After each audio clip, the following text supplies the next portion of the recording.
kumpiyansa rin ng militar na mawawakasan na ang kaguluhan sa Mindanao. Reaksyon ito ng hukbong sandatahan matapos lagdaan sa Malacanang ang framework agreement na magtatatag ng Bangsamoro Region. Ang ulat mula kay Waywaya Macal. Isa militar sa mga umaasang tuluyan ng matutuldukan ang gulo sa Mindanao matapos ang makasaysayang paglalagda ng bagong peace pact sa pagitan ng gobyerno at ng Moro Islamic Liberation Front o MILF. Sapagkat ang mga sundalo ang isa sa mga unang rumiresponde sa tuwing may gulo sa Mindanao at marami ring sundalo ang nagbuwis ng buhay dahil lang sa gulo, maging ang mga inosenteng sibilyan. Ayon kay Colonel Arnulfo Burgos, sa tulong ng bagong peace pact ay mas magiging matatag ang seguridad sa Mindanao.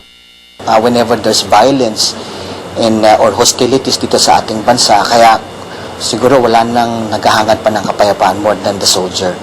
At we are hoping that lahat ng mga stakeholders will contribute that to make this peace framework agreement will work.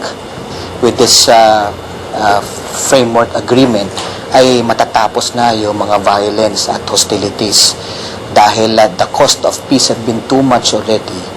At marami na tayong namatayan na yung marami ng pamilya na ulila is because of this armed conflicts in southern Philippines. Kaya panahon na para tumigil ito at magkaroon na tayo ng just and lasting peace for our country.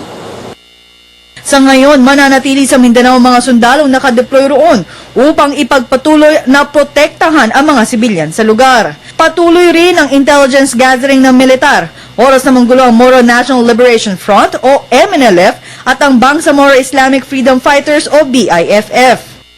Ang Armed Forces of the Philippines will continue to be on guard for those persons and groups that might disrupt the peace and stability of our country dahil sa kanilang mga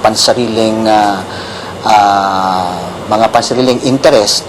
Kaya naman nakahanda ang Armed Forces of the Philippines sa kanila, and we will make sure that we will protect our people from these hostile actions by threat groups. Samantala, sa pangkalahatan, mapayapa ang formal na paglalagda ng Bangsamoro Framework sa Malacanang at walang na-monitor na gulo ang AFP maging sa Mindanao.